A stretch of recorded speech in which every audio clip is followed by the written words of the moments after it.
Good morning mga idol. Bali, may dumating tayong pyesa. Footrest o shifter. Mag-unboxing tayo nito. MBR1 shifter. Nakabit natin sa sniper natin. Bali, ito siya. All stock pa. Yan itsura niya. All stock. So, unbox muna natin to. Tsaka install na din natin. Pasok muna natin ng intro.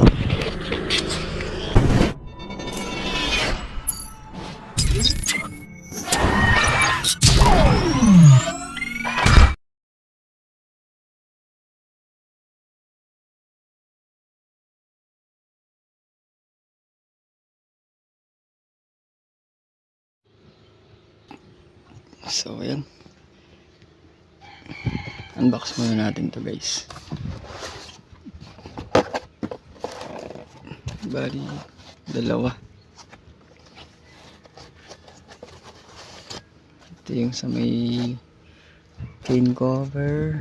Ito extender yata ito dito sa likod. Mga bushing, shifter, axle. Shifter, yung rod. Tapos yung axle. Tapos sa kabila yung sa likod niya. Eto. Meron naman pala siyang instructions paano buuin. So ito yung yata yung right side. Tapos yung foot peg.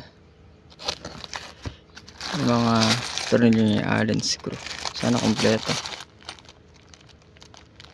So, yan. Assemble muna natin. Tsaka natin siya baklasin. Okay? So, yan. Assemble na natin ito.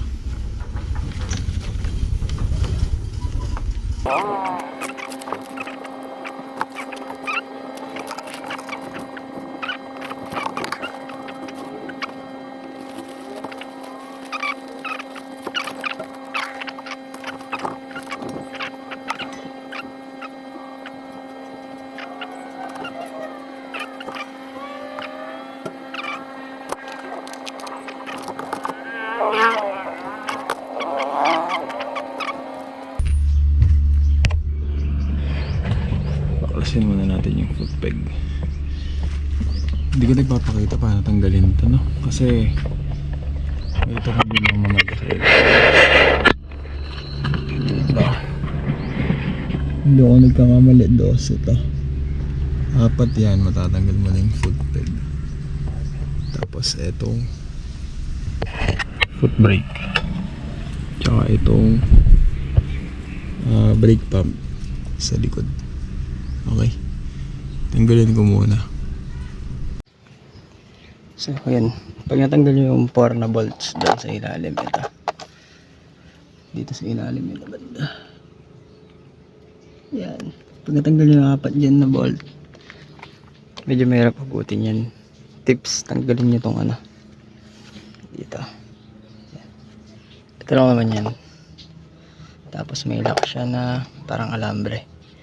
Once na naalis nyo yun, mamamove nyo to freely yung preno, walang pigil. So mas madaling ilabas itong foot peg. Sensya na one hand tayo wala tayong taga video, labas ko lang. So yan, tanggal na. Pag natanggal nyo next, itong preno naman may dalawang Allen bolt dyan para matanggal yung bracket, para mailabas mo to, tsaka springs. Okay, update. Bali mas madali guys, unahin yung alisin tong dalawang Allen bolt. Dalawang nandito. Yan Hindi kita Yan. Tsaka dito. Once na naalis nyo na yan, tanggalin nyo na din yung lock dito. Bale yung lock dyan, ito. Yung washer lang. Tapos may alambre ulit. Tapos obligadong luwagan nyo yung pipe. Kasi ito, babangga dito. Hindi nyo mahuhugot. Mas madali siyang hugutin pag naalis nyo na to. Para hindi na nakalaban tong spring. Tatanggal nyo na siya. Okay na. You can move this freely. So ayan. Alisin ko lang muna to. Then tuloy tayo.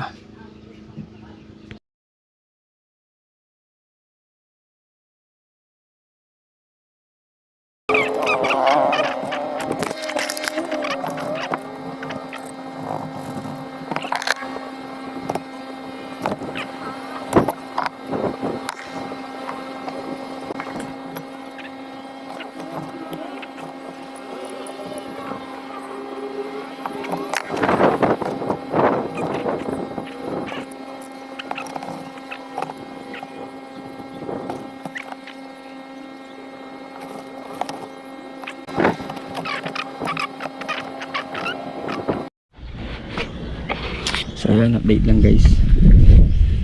Bali yung axle is axle. Tanggal na natin. Nailagay na natin left side, naka-install na sprocket cover. Medyo natagalan tayo kasi nalinis pa natin yung loob ng sprocket, sobrang dumi. Tapos eto, hindi pa to naka-fix. I-adjust ko pa mamaya. Bali pag nailagay nyo yung axle, salpak na tong shifter.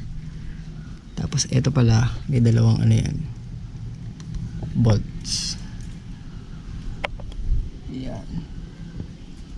Tapos ito yung rod, adjuster, shift, footrest. Uy, nakaangat. Bakit? Matatanggal ka na. Tapos may bushing dito yan. Nagkaiba naman yung size, nakalagay dun sa instruction. Kaya itong isa may bushing para hindi dumikit dito. Plus may space yan para di sila mag-abot. Yan, makikita niyo space. So ayan, install muna natin yung right side.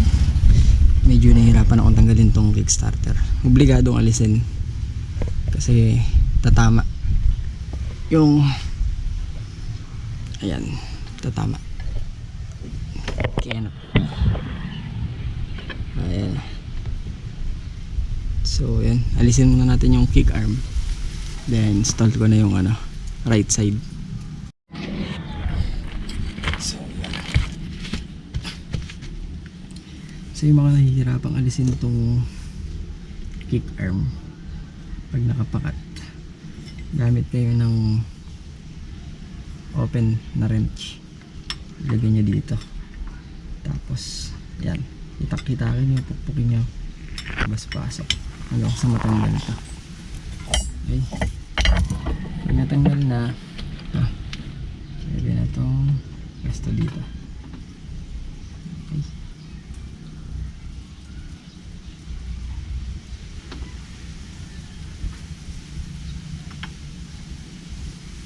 Update ko na lang kayo mamaya. Dali naman na ito install ito. Yan. Yung brake light switch, ililipat nyo yan dito. Dito. Yan.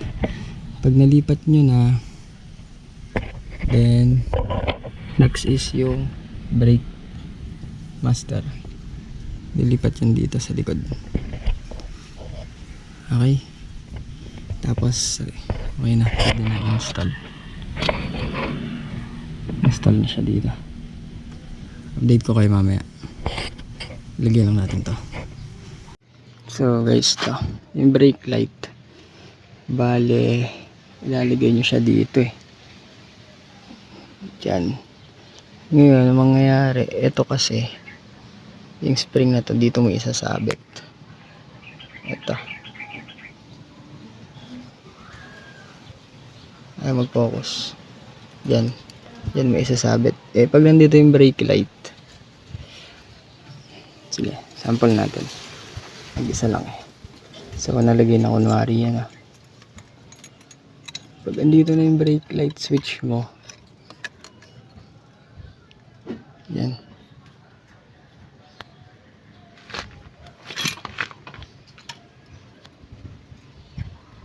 Ito na yung switch. Ito yung spring. Supposed to be dito yan kakawit. Ayaw niya mag-focus. Diyan kakawit. Pero ang haba. Dito pa siya. Dito may kakawit. So, ipa-fold mo tong. Pili ka kung dito ka sa baba or sa taas ka. Magpa-fold ng spring. Gawin ko na lang, pakita ko mamaya kung paano ginawa. Okay. Yun, update lang guys. Bali, dito tayo nagtagal no? Sa brake master. Tinatanggal kasi natin itong bracket. Eh, once na tinanggal mo na dito yan, wala ka ng puwersa unless may gato. Eh yun, wala tayong gato. Ang ginawa ko, tinurnilyo ko muna dito sa pinagtanggalan ng foot peg para nakafix pati yung bracket. Tsaka mo pihitin. Grabe, sobrang higpit. Yung binili ko na, yung ginagamit ko na pumihit galing Shopee. Check nyo. Ayan. Yun yung ginamit ko kanina. Twisted. Kala ko tornilyo yung umiikot. Siya pala. Ang tagal ko nagamit nito ngayon lang. Ngayon lang bumigay. Itong isa, maluwag na. Pero itong isa, hindi ko pa alam kung ano istorya namin nito. Pakita ko sa inyo kung gaano kahit.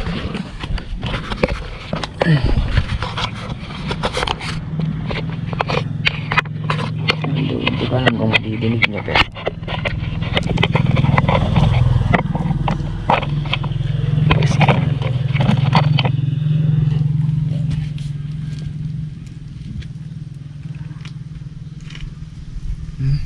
ayun.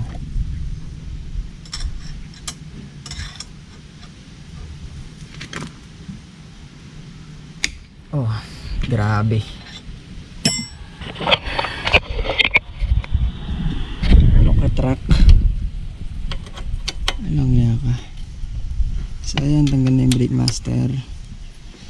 Isalpak na natin dito sa ating shifter. Bali, ito nga pala guys. Pag nilagay niyo itong bracket na to, ganyan yung position niya. Sa ilalim itong bilog. Tapos yung spring kanina na pinutol, binuluktot natin, binend. Dito ako nagbend.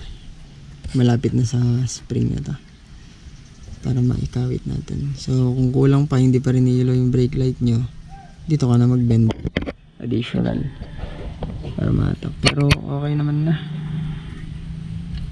nahahatak na. So lipat ko na lang tong brake master dito sa shifter. Okay, update ko na lang ulit mamaya.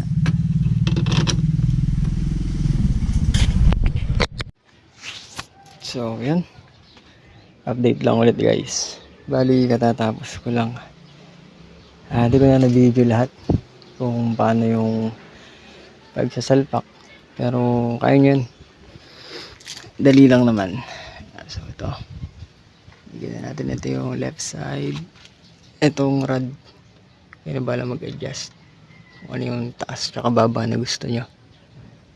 Tapos yung cover, bali dito may dalawang spacer. Yung pinakamaliit, dalawa dyan. Tapos yung dalawang bushing yan dito, dito tsaka dito. Yan, spacer din dito. Tapos yan, spacer din. Spacer din dito. Tapos lipat tayo sa kabila. Bali dito ako nagtagal talaga. So ito, nalagay natin etong brake light switch. Dito talaga siya mapapalaman. Medyo nakaipit sa footrest tsaka dito sa ano, fairings natin. Tapos nagtagal ako, yun nga, yung kanina ito, hindi natin matanggal tong brake master. So ngayon okay naman. Nga pala yung hose nyan medyo mahaba. Pwede naman yan kung gusto nyo, putulan nyo na lang dito para mawala yung loop na to.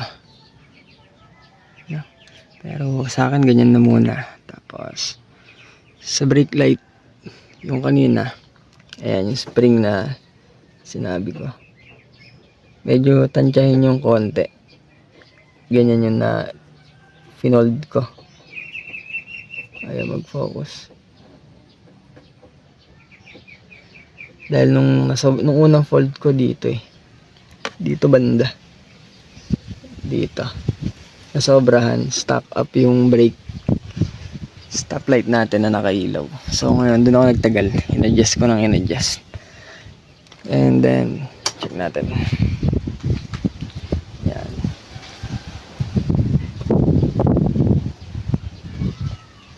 Working na.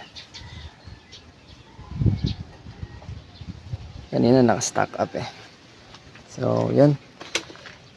Eto, para di kayo magdoble trabaho, tansyahin nyo na lang pag magpo-fold kayo yan.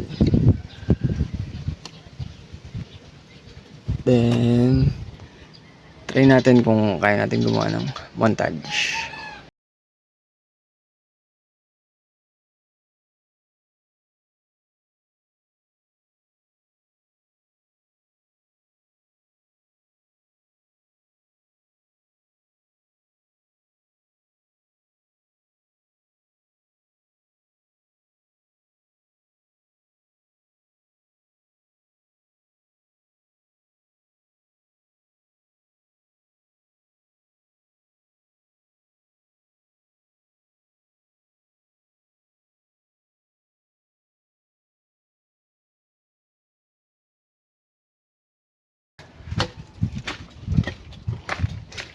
Katatapos natin gawin yung shifter natin, sakto naman dumating yung isang parcel natin.